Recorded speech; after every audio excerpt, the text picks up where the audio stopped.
Children, now we are going to learn about the observations of Ellingham diagram, third and fourth. First and second I taught in the previous video. Now the third observation regarding Ellingham diagram.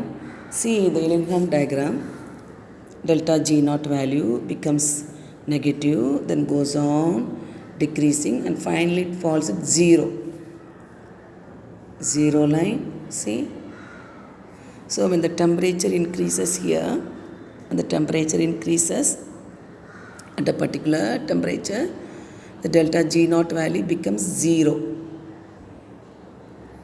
Now, here many metal oxides, see, cross this line 0.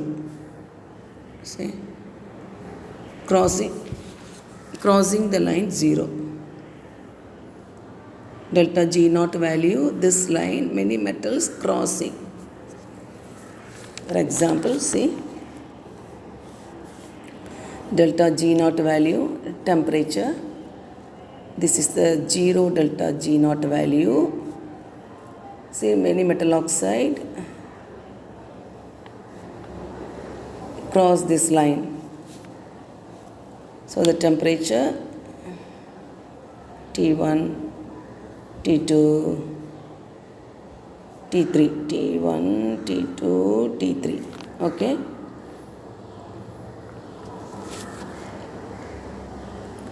So the metal oxides at a particular temperature, it cuts the 0 of delta G naught. Below that it becomes less negative. After becoming less negative, it cuts the 0 line. So this indicates the line above 0, this indicates positive value. The line below 0 as a negative value.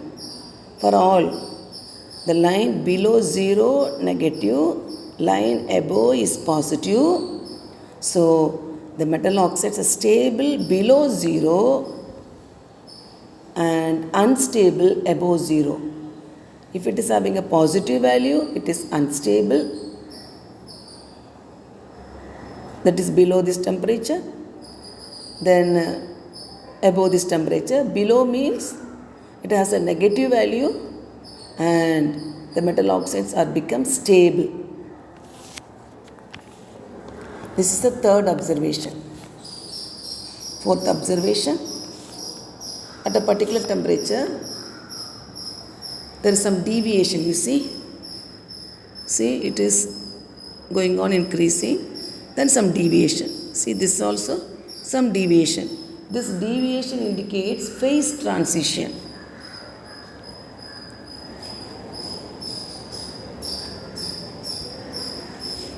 Phase transition means sudden change in the slope. First point indicates melting point. Second point indicates boiling point. Melting point means solid becomes liquid. Boiling point means liquid become vapor. So this is the phase transition. So at a particular point, deviation happen means phase transition. That is for MgO, ZnO, examples of this. This is the fourth observation due to phase transition. So now what is the limitations of the Ellingham diagram? It gives information about thermodynamic feasibility of a reaction but does not tell about the rate of the reaction. Limitations.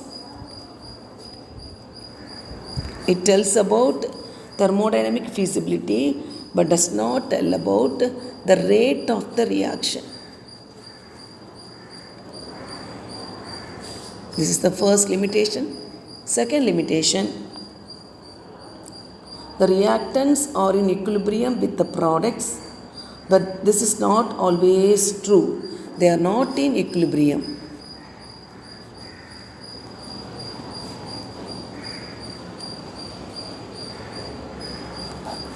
These are the two limitations.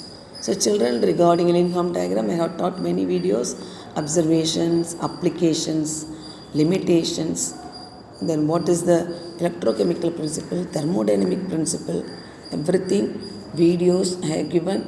If you can't understand repeatedly, you can watch the videos and you can go through, take notes, mark it in the book and send the chemistry task what I am sending to my number.